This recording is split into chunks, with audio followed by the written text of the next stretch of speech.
Hello friends, welcome to my channel. आज की इस वीडियो में हम लोग क्लास 9th की एनसीईआरटी सप्लीमेंट्री इंग्लिश बुक का चैप्टर नंबर 3 जिसका नाम है इज़वारन द स्टोरी टेलर पढ़ेंगे।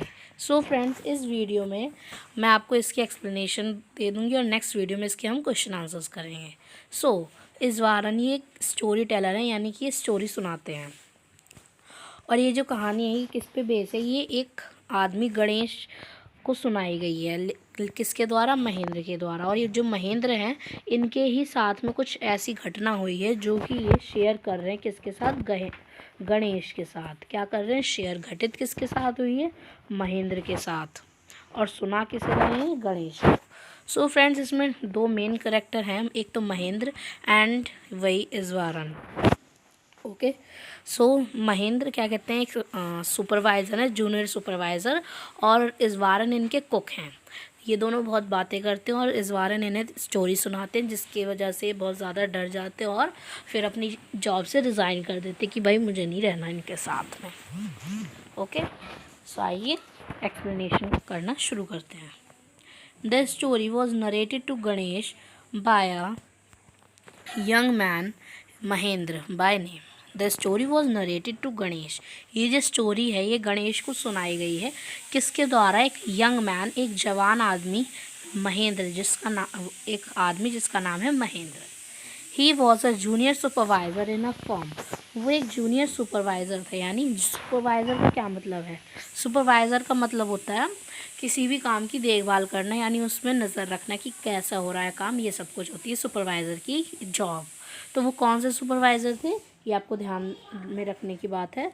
Junior supervisor. किसमें? एक फर्म में, यानी इंडस्ट्री में या फैक्ट्री में भी आप कह सकते हैं। Which offered on higher supervisors at very types of construction sites, जो कि उन्हें काफ़ी जगह के लिए सुपरवाइज़ करने की जॉब दी गई थी। यानी वो कई जगह सुपरवाइज़ करते थे, देखते थे, फैक्ट्रीज़ को देखते थे, ब्रिजेस को देखते थे, डैम्स को, एंड सो ऑन, कई सारी चीज़ें। Mahendra's job was to keep an eye on the activities at work site. इनकी क्या जॉब थी कि ये किसी भी चीज़ को देखते थे कि कैसे हो रहा है। मैंने आपको बताया था कि जूनियर सुपरवाइज़र की जॉब का वही मतलब होता है कि किसी भी चीज़ की देखना कि कैसे हो रहा है काम, यही इनकी जॉब थी। अब हम और आगे बढ़ते हैं काम के। He had to keep moving from place to place every now and then as he ordered by his head office. उन्हें जैसा ऑर्डर मिलता था वैसे ही वो अलग अलग पोजीशन में, अलग अलग जगह पर जाकर सुपरवाइज करते थे। जैसे कि कोल माइनिंग, यानी एक कोयले की खान से उन्हें कहाँ ले जाया जाता था? रेलवे ब्रिज की साइड पे। और फिर कुछ टाइम बाद, कुछ महीनों बाद उन्हें केमिकल प्लांट पे, यानी केमिकल वाली जगह पर ले जाया जाता था। Which was coming up somewhere, जो कि कहीं ना कहीं से उन्हें, मतलब कहीं ना कहीं उनका काम रहता था, वो काफ़ी बिजी रहते थे एक तरीके से, ये है मतलब। ही वॉज अ बैचलर, लेकिन वो क्या थे? बैचलर थे। अभी देखिए ये भी इम्पोर्टेंट है। He was a bachelor. Bachelor यानी उनकी शादी नहीं हो रखी थी, वो सिंगल थे। His needs were simple and he was able to adjust himself to all kinds of odd conditions, where it was an ill-equipped circuit house or a makeshift canvas tent in the middle of a stone quarry.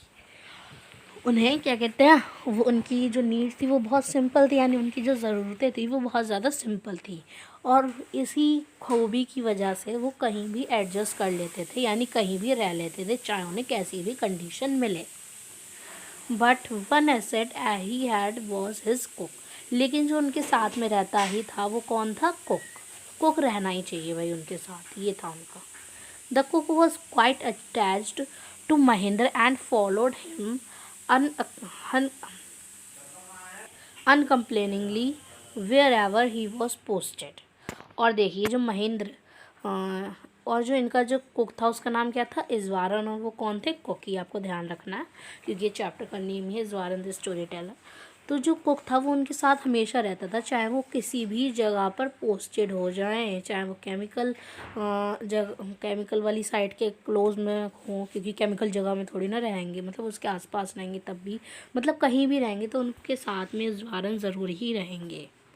He cooked for Mahendra, वो खाना बनाते थे महेंद्र के लिए।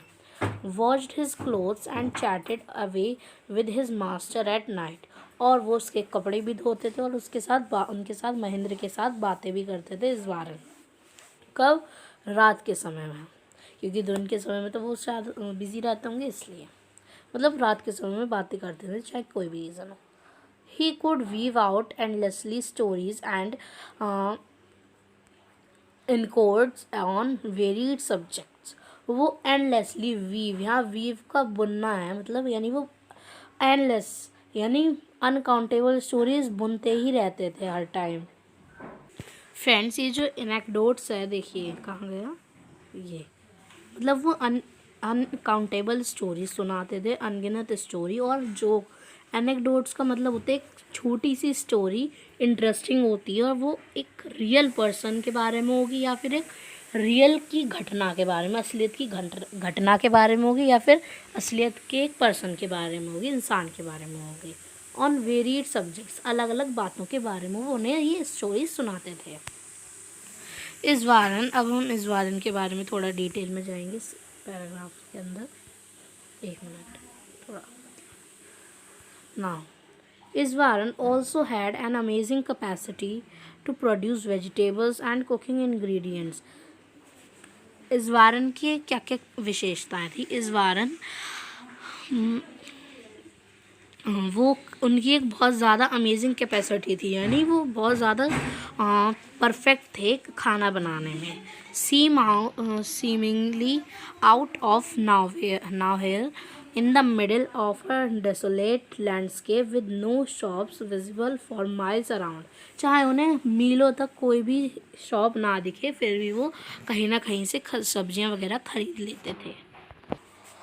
He would miraculously conjure up the most delicious dishes made with fresh vegetables within an hour of arriving at the zinc sheet shelter at new workplace। वो कहीं भी हो, लेकिन कुछ ही घंटों में, केवल 1 घंटे में ही वो फ्रेश वेजिटेबल्स यानी कि ताज़ी वेजिटेबल से बहुत टेस्टी डिशेस बना लेते थे, यानी बहुत ज़्यादा स्वादिष्ट डिश बना लेते थे, खाना बना लेते थे। हमें मतलब उनकी खाने की बताई गई है इसमें कि वो बहुत अच्छा खाना बना लेते हैं। अब हम आगे बढ़ते हैं। Mahendra would be 1 minute friends. Mahendra would be early in the morning and leave for work after breakfast. Mahendra काफ़ी जल्दी उठते थे सुबह और फिर अपने काम के लिए चले जाते थे ब्रेकफास्ट करने के बाद, नाश्ता करने के बाद। Carrying some prepared food with him भी, और कैसे किसके साथ खाते थे? महेंद्र के उसके साथ, इज़वारन के साथ। Meanwhile Iswaran would tidy up the sheds, wash the clothes and have leisurely bath, pouring several buckets of water over his head, muttering a prayer all the while। अब देखिए क्या हुआ इसमें। वो जैसे ही वो चले जाते थे तो जो इज़वारन थे वो कपड़े वगैरह धोने लगते थे और फिर एक अच्छा सा बाथ लेते थे। इसका मतलब क्या है? एक बहुत अच्छा बाथ लेते थे और वो कई सारी बकेट यानी कई बाल्टियाँ पानी अपने सर पे ही डालते थे। और वो मटरिंग, हाँ मटरिंग का क्या मतलब? मटरिंग का क्या मतलब होता है? मटरिंग का मतलब होता है बुदबुदाना, मन में बुदबुदाते थे, एक प्रेयर यानी एक प्रार्थना। नहाते टाइम भी वो एक प्रार्थना गाते थे, बोलते थे। It would be lunch time by then, और फिर उसके बाद लंच टाइम हो जाता था। After eating he would read for a while before dozing off, और फिर उसके बाद खाना खाने के बाद वो थोड़ी देर पढ़ते भी थे। The book was usually some popular Tamil thrillers running to hundreds of pages। जो इज़वारन थे वो क्या पढ़ते थे? पॉपुलर तमिल थ्रिलर्स यानी हॉरर तमिल स्टोरीज सुनते थे, जो कितने कितने पेजों की होती थी, हंड्रेड्स ऑफ पेजेस, 100 पेजों की होती थी। ये नहीं कि 100 ही, यहाँ हंड्रेड्स यानी 200, 300, 400, कुछ भी हो सकता है। It's imaginative descriptions and narrative flourishes would hold Iswaran in thrall. यानी इसका क्या मतलब है, जो इज़वारन थे वो इतने ज़्यादा इमेजिनेटिव हो चुके थे, यानी इतनी ज़्यादा सोच स्टोरी बना लेते थे कि वो सोच भी नहीं सकते थे। कुछ ही टाइम में वो बहुत अच्छी स्टोरी बना लेते थे। हिज ओन डिस्क्रिप्शन वर ग्रेटली, देखिए आ भी गया यहाँ पर, influenced by Tamil authors that he read. उनकी खुद की डिस्क्रिप्शन यानी उनकी खुद की जो क्षमता थी स्टोरी बताने की वो भी बहुत अच्छी हो चुकी थी। इन्फ्लुएंस किससे, यानी प्रभावित होकर, इन्फ्लुएंस का मतलब होता है प्रभावित होकर, किससे, तमिल ऑथर्स जो तमिल में लिखते थे उनके द्वारा। When he was narrating even the smallest of incidents, he would try to work in suspense and a surprise ending into the account। जैसे कि एक अच्छी स्टोरी होनी चाहिए उसी टाइप से इज़वारन भी ट्राई करते थे। कैसी, वो चाहे छोटे से छोटा भी इंसिडेंट का क्या मतलब है, इंसिडेंट का मतलब होता है कोई एक घटना जो हमारे साथ घटी हो, तो चाहे वो एक कितना छोटे से छोटा ही इंसिडेंट हो, लेकिन इज़वारन उसे एक सस्पेंस यानी वही शौक से कि अब क्या होगा, और सरप्राइज़, एकदम से सरप्राइज़ हो जाए हम, जैसे एक अच्छी स्टोरी होती है एंडिंग में, वैसे ही लिखते थे। For example, instead of saying that he had come across N uprooted tree on his way, he would say with eyebrows suitably arched and hands held out in a dramatic gestures। देखिए वो जैसे कि उन्होंने अपनी एक story बताए होंगे कि वो एक पेड़ था, उन्होंने खुद अपने हाथों से निकाल दिया, आईब्रोज, मतलब वो आप इमेजिन बहुत अच्छे से करते थे, ये था इसका मतलब। The road was deserted and I was all alone. देखिए एक और सेंटेंस है, suddenly I spotted something that looked like an enormous bushy beast lying sprawled across the road। अब देखिए कैसे एकदम सस्पेंस से डाल देते हैं वो।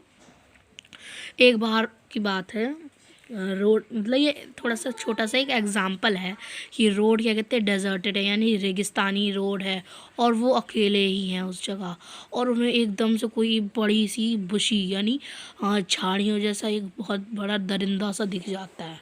ऐसी मतलब स्टोरी, वो हॉरर स्टोरी के ज़्यादा थे इसलिए बताते थे।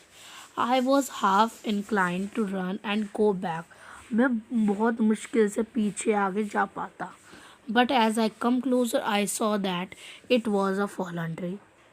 और जैसे ही मैं उसके पास पहुंचा तो वहाँ मैंने क्या देखा कि वो तो एक गिरा हुआ पेड़ है। तो इस टाइप की स्टोरी वो बनाते थे। जो वो वहाँ प्रोटी ट्री लिखा हुआ था ना, वो यहीं से था, मतलब इसलिए मैंने आपको वहाँ एक्सप्लेन नहीं किया क्योंकि उसका कोई वहाँ मतलब नहीं था। यहाँ इसका पूरा मतलब आपको समझ में आ जाएगा।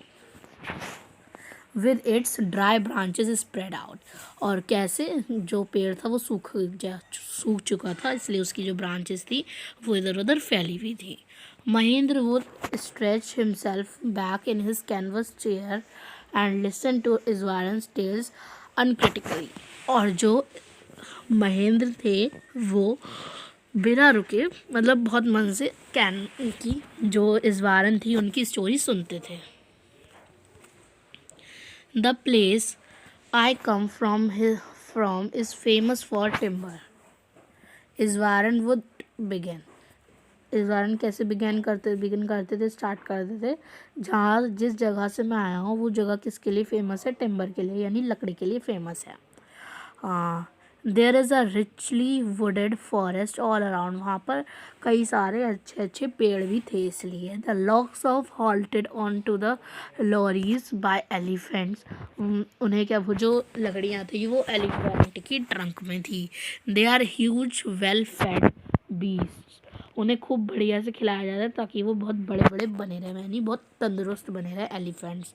When they turn wild even the most experience mahout is not able to control them. और वो क्या कहते हैं, जब जो एलिफेंट थे वो बहुत ज़्यादा जब जंगली बन जाते तब जो महोत जो होते हैं यानी माहौत जो वो एनिमल एलिफेंट को चलाने वाले होते हैं उन्हें कहा जाता है। वो सबसे फेमस महोत यानी जो सबसे फेमस चलाने वाला है वो भी उन्हें कंट्रोल नहीं कर पाता है जब वो वाइल्ड हो जाते हैं, जंगली हो जाते हैं। कौन? एलिफेंट्स। आफ्टर ये मतलब एक स्टोरी का है इनका, ये नहीं कि चैप्टर का है, मतलब ये स्टोरी बता रहे हैं छोटी सी। After his prologue Iswaran would launch into an elaborate anecdote involving an elephant. अब जो इज़वारन है वो एक असलियत की स्टोरी को एलिफेंट से कंपेयर करके हम एक्सप्लेन कर रहे हैं। One day, a tusker escaped from the timber yard and began to roam about, stamping on bushes, tearing up wild creepers, and breaking branches at will. You know, sir, how an elephant behaves when it goes mad. यानी कि जो elephant जब वो हो गया बेवकूफ़ यानी mad हो गया, पागल हो गया, तब वो क्या करने लगा, इधर उधर घूमने लगा, बुशेस को तोड़ने लगा, जो छोटे छोटे पेड़ थे उन्हें काटने फाड़ने लगा, ये सारी हरकतें करने लगा।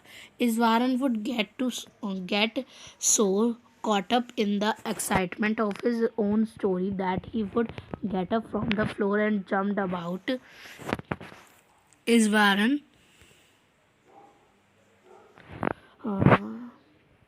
एक minute friends. Iswaran would get so caught up in his excitement of his own story. Iswaran खुद ही स्टोरी सुनाते थे लेकिन वो खुद ही एक्साइटेड रहते थे अपनी स्टोरी के लिए। That he would get up from the floor, और वो इतने एक्साइटेड हो जाते थे कि वो कूदने लगते थे फ्लोर से। Stamping his feet in emulation of mad elephant, जैसे कि एक मैड एलिफेंट करता है वैसे ही वो भी हरकतें करने लगते थे। The elephant reach the outskirt of our town, जो एलिफेंट था उसने हमारे टाउन के, हमारे शहर की आउटस्कर्ट क्या मतलब होता है, आपने कई जगह आउटस्कर्ट देखा होगा। आउटस्कर्ट का मतलब होता है उस जगह के गांव वाले एरिया में आ जाता है, गांव वाला एरिया जो होता है वो। Breaking the fences down like match sticks he would continue, और जहाँ वहाँ पर ऐसे बांस के वो बने होंगे, ये इस टाइप के फेंसेस यानी दीवारें वो जाल होता है, फेंसेस का मतलब होता है ऐसे जालों को वो तोड़ दे रहा था वह एलिफेंट हमारे गांव के। It began into the main road and smashed all the stores selling fruits mud pots, और जो एलिफेंट था उसने सब कुछ तोड़ दिया। फिर वो मेन रोड पे आया और उसने क्या क्या तोड़ दिया, स्टॉल्स तोड़ दिए, क्या बेच रहे थे, कौन कौन से स्टॉल्स, फ्रूट्स के यानी फलों को बेचने वाले, मड पॉट्स यानी मिट्टी के घड़े बेचने वाले, और कपड़े वाले।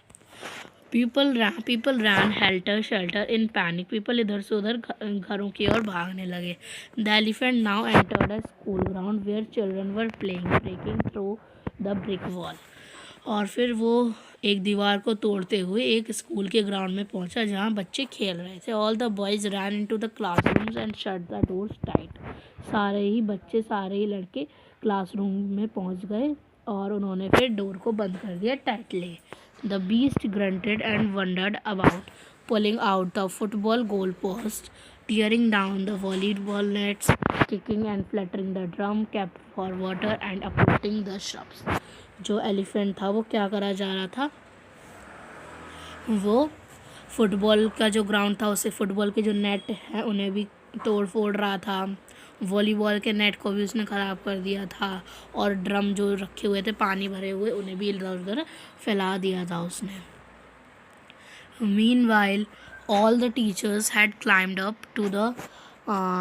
to the terrace of the school building. From there they helplessly watched the depredation of the elephant. depredation यानी तोड़फोड़ देख रहे थे वो एलिफेंट की। कहाँ से? टीचर्स देख रहे थे टेरेस से यानी स्कूल की छत से। There was no soul below on the ground. वहाँ पर कोई भी आत्मा यानी कोई भी बच्चा नहीं था, कोई भी इंसान नहीं था ग्राउंड में। The streets were empty as if the inhabitants of the entire town had suddenly disappeared. और गली में भी कोई भी इंसान नहीं दिख रहा था, जैसे कि वहाँ पर रहने वालों ने एकदम से दिखना बंद कर दिया हो। I was studying in the junior class at that time. उस टाइम पे मैं जूनियर क्लासेज यानी छोटी क्लासेस में 6th 7th 8th में पढ़ रहा था। And was watching the whole drama from the roof top. और ये पूरा का पूरा ड्रामा देख रहा था कहाँ से? रूफ टॉप से, यानी छत के ऊंचे स्तर से। I do not know what came over me suddenly. मैं नहीं जानता था कि उस टाइम क्या हो गया था मुझे।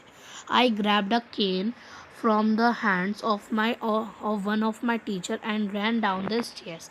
मैंने एक कैन लिया और अपने टीचर्स से और फिर नीचे की ओर चला के, कहाँ से? स्टेयर्स से। एंड इनटू द ओपन, कहाँ पर? खुले पर। The elephant grunted and menacingly swung a branch of a tree which it held in its trunk. Elephant ने एक पेड़ की ब्रांच को तोड़ लिया था और अपनी ट्रंक में घुमा रखा था। मान लीजिए ये उसकी ट्रंक है और उसने ऐसे एक पेड़ की उसे जो ब्रांच थी उसे अपने ट्रंक में दबा लिया था, यानी अपनी सूंड में से। ट्रंक का मतलब होता है सूंड। It stamped its feet, kicking up a lot mud and dust. मैंने उसकी फीट पर कई सारी किकें मारी और मैंने मिट्टी भी करी, सब कुछ किया। It looked frightening. वो बहुत, ये सब कुछ बहुत डरावना लग रहा था। But I moved slowly towards it, stick in hand. लेकिन मैं डरते डरते उसके पास गया और मैंने अपने हाथों में एक स्टिक ली, छड़ी ली। People were watching the scene, hypnotized from nearby housetops. और लोग भी मुझे जैसा हम लोग बिल्कुल अंतर्मग्न होकर मतलब कि बहुत मन से मुझे देख रहे थे। हाइप्नोटिज्ड यानी हम लोग हिप्नोटिज्ड नहीं हो जाए, हम लोग हिप्नोटिज्ड बोलते हैं, यानी कि किसी दूसरे के वश में आ गए, यानी ऐसा लग रहा था बस मुझे ही देख रहे हैं वो लोग। The elephant looked at me with red eyes. जो एलिफेंट था वो मुझे कैसे देख रहा था? लाल लाल आँखों से। Ready to rush towards me, जैसे कि वो मुझे मारने के लिए तो बस तैयार हो और मेरे पास भागा आ रहा हो। It lifted it's trunk and trumpet loudly, और वो अपनी सूंड से बहुत तेज चिल्ला रहा था। At that moment I move forward and mustering all my force hacked its third toenail on the quick. मैंने बहुत हिम्मत से, बहुत अपना पूरा फोर्स लगा के उसके पैर के अंगूठे, उसका जो टो नेल था यानी जो अंगूठे का नेल था, उस तीसरा अंगूठे का नेल था, क्योंकि उसके तो बहुत, क्योंकि एलिफेंट के कुछ छोटी छोटी थोड़ी ना होती है उंगलियां जो हम लोग डिस्टिंग्विश कर पाएँ कि उसका टो कौन सा है, उसकी फिंगर्स कौन सी। तो उसने, जैसे मान लीजिए 5 फिंगर्स होती हैं, तो उसने तीसरी उंगली पर उसे मारा। The beast looked stunned for a moment, then it shivered from head to foot and collapsed. और जो बीस्ट था यानी वो जो एलिफेंट था वो ऐसा लग रहा था बिल्कुल पैरालाइज हो गया और वो हिल रहा हो ऊपर से नीचे तक। At this point, Iswaran would leave the story unfinished, get up mumblingly. I will be back after lighting the gas and warming up dinner. और इसी बात पे उन्होंने स्टोरी अपनी अनफिनिश यानी अधूरी छोड़कर वो अपने काम के लिए चले गए। क्या? खाना बनाने के लिए। Mahendra who had been listening with rapt attention would be left hanging. अब जो महेंद्र बहुत मन से उसकी स्टोरी सुन रहे थे वो हैंगिंग यानी आधे ही अधूरे बीच में लटके रहे। When he returned, Iswaran would not pick up the thread of the story right way. और जब इस्वारन दोबारा आए स्टोरी बताने के लिए तब वो उतने अच्छे तरीके से नहीं बता पा रहे थे अपनी story. Mahendra would have to remind him that the conclusion was pending. Mahendra को बताना पड़ रहा था कि अभी तक कंक्लूजन यानी जो अंत है वो अभी तुमने बताया नहीं है। Well, a veterinary doctor was summoned to receive the animal. और फिर वेटरनरी को डॉक्टर यानी जो डॉक्टर, कौन से डॉक्टर? जो एनिमल्स को देखते हैं उन्हें हम वेटरेनियन बोलते हैं। तो उस डॉक्टर को बुलाया गया कि वो उस एनिमल को देखे। Iswaran would shrug casually. 2 days later it was led away by its mouth to the jungle. और फिर जब वो एनिमल ठीक हो गया तो उसे 2 दिन बाद उसके मौत यानी जो उसे चलाता था उसे जंगल में छोड़ दिया गया। Well, how did you manage to do it? Iswaran, how did you bring down the beast. अब महेंद्र पूछते हैं इज़वारन से कि महेंद्र तुमने ये सब कुछ इज़वारन तुमने ये सब कुछ कैसे कर लिया। It has something to do with a Japanese art I think sir. जैसे जापानीज़ आर्ट होती है उसी तरीके से मैंने भी कर दिया। कराटे होता है या जुजित्सु होता है, is called. I had read about it somewhere. मैंने इसके बारे में कुछ पढ़ा है। It's temporary paralyses the nervous system you see. ये जो ट्रिक होती है कराटे और जुजित्सु में, इसे मैंने थोड़ा सा पढ़ा था, समझा था, इसकी वजह से मैंने उसे थोड़ी देर के लिए पैरालाइज कर दिया था। टेम्परेरी मैंने उसे पैरालाइज कर दिया था। Not a day passed without Iswaran recounting some story packed with adventure, horror and suspense. और कुछ ही दिनों बाद वो और नई नई स्टोरियाँ बनाने लगे थे इज़वारन। अभी देखते हैं हमारा चैप्टर कितना रहता है।